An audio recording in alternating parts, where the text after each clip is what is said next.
Mas lu jangan bilang sama papa sama mama. Oke? Ngerti nggak? Ngerti nggak? Ngerti Den. Enggak gitu sama mama papanya Den. Janji Den. Kalau lu masih mau kerja di sini, diem. Jangan bilang siapa-siapa.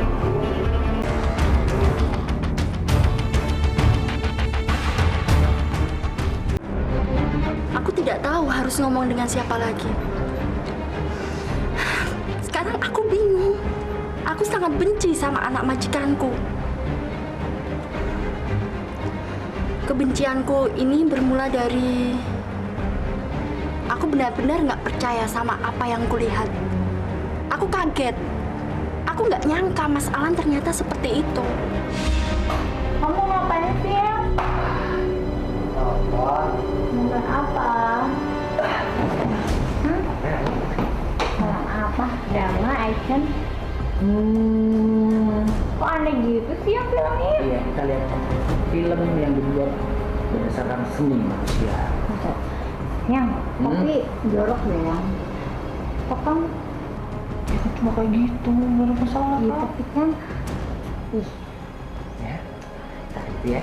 enggak, Ya? jorok. Enggak, Dikit aja. kita kan menikah yang jadi nggak boleh kayak gitu. Waktu itu Mas Alan cekikian berdua sama perempuan di kamarnya. Aku pikir paling mereka bercandaan atau ngapain lah. Tapi lama-lama aku kok ngerasa ada yang aneh. Aku penasaran dong, apa sih yang mereka lakuin? Diam-diam, aku coba intip mereka. Tapi apa yang aku dapat? Aku lihat Mas Alan sama pacarnya lagi nonton film porno. Kamu ngapain ya? Mau cukup baju lah. Ngapain sih? Kita kan menikah juga boleh. Aku kaget saat itu. Dan parahnya lagi, mereka melakukan adegan film itu juga.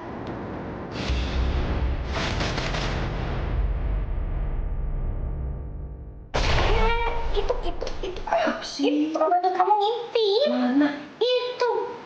Tapi pas aku intip mereka, pacar Alan melihat aku. Dan aku ketangkap basah sama Mas Alan.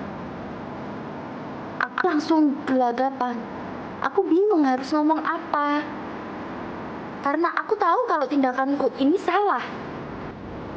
Ngapain mbak kamu di sini mbak?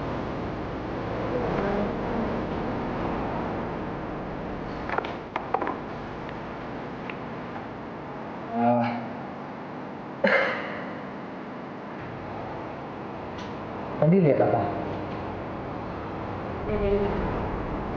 Ngapain kamu tadi di sini? Ha?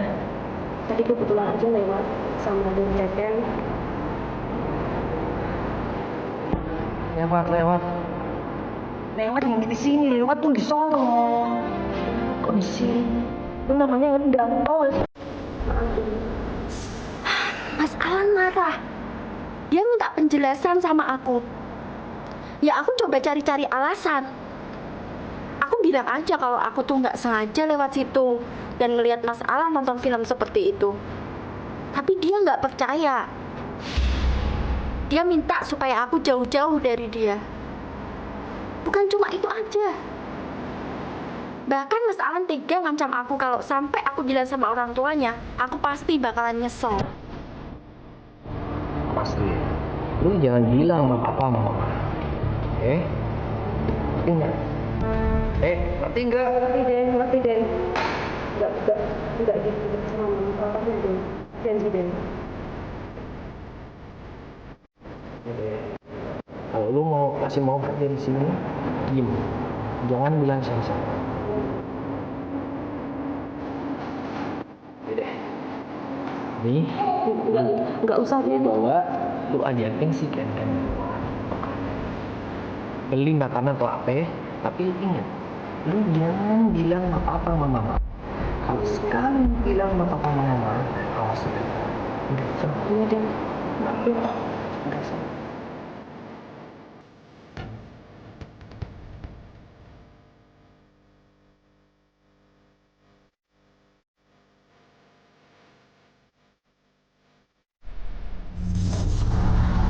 Minggu ini kami telah menerima banyak kisah dalam pengakuanterlarang.com. Dan pada episode kali ini kami akan mengangkat sebuah pengakuan dari seorang gadis yang bernama Anita. Kehidupan Anita mulai terusik manakala secara tidak sengaja ia menangkap basah kelakuan negatif majikannya. Bukan saja pekerjaannya yang kini terancam, tetapi dia juga dihadapkan pada sebuah pembalasan dendam yang akan dilakukan oleh majikannya. Seperti apakah kisah Anita? Kita akan ikuti penuturannya hanya di pengakuanterlarang.com. Aku Anita. Aku kerja sebagai baby sister di keluarga ini. Aku punya tugas ngurusin anaknya majikanku. Aku terpaksa kerja begini karena aku nggak punya keahlian apa-apa selain mengasuh. Jujur aja, aku itu orangnya nggak bisa bohong. Aku nggak bisa nutup-nutupin apa yang jadi ganjalan dalam hati dan pikiranku. Sampai suatu hari, majikanku kebetulan lagi di rumah. Dan di situ dia nanyain kondisi anak-anaknya. Aku bingung harus bilang apa. Tapi kalau aku jujur, bisa-bisa Mas Alan marah besar. Jujur, aku ngerasa tertekan banget. Aku ngerasa waktu itu aku benar-benar terpojok. Apa masalah seperti itu harus dikasih tahu ke ibu? Kalau nanti ibu marah gimana? Mbak, Nyonya, sini bentar Mbak. Iya Nyonya, ada apa? Kendrick mana? Lagi belajar di kamar Nyonya. Udah makan? Udah baru saja makan. Alan kemana ya? Tadi saya lihat ada di dalam, tapi sekarang saya nggak lihat lagi Nyonya. Lah dia ngapain dia di dalam? Aku tahu, seharusnya aku nggak boleh bohong sama ibu. Aku coba bilang yang sejujurnya sama ibu. Dan ibu kaget. Saya nggak berani. Apa? Kenapa? Saya ingin bercerita soal Mas Alan. Alan ada apa? Ada apa? Saya sering lihat Mas Alan, dia sama ceweknya di kamar. Lihat. Benar. Masa sih Pak Alan begitu? Nggak mungkin lah, kamu ngomong jangan sembarangan ya. Maaf, tapi yang saya lihat seperti itu Nyonya, Tuan. Hei Mbak, kamu tuh kalau ngomong yang benar ya. Jangan asal ngomong aja main fitnah. Tapi Nyonya, saya sering lihat. Jangan tapi loh, kamu tuh yang benar kalau ngomong. Kamu kan tahu anak saya. Ya kan Pak, anak kita kan anak bener-bener. Saya sering lihat Mas Alan seperti itu Nyonya. Awas ya kalau kamu fitnah ya. Kamu mau aku pecat?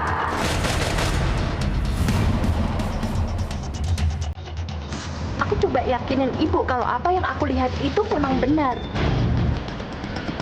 Dan di saat pembicaraanku itu ketangkep basah sama Mas Alan.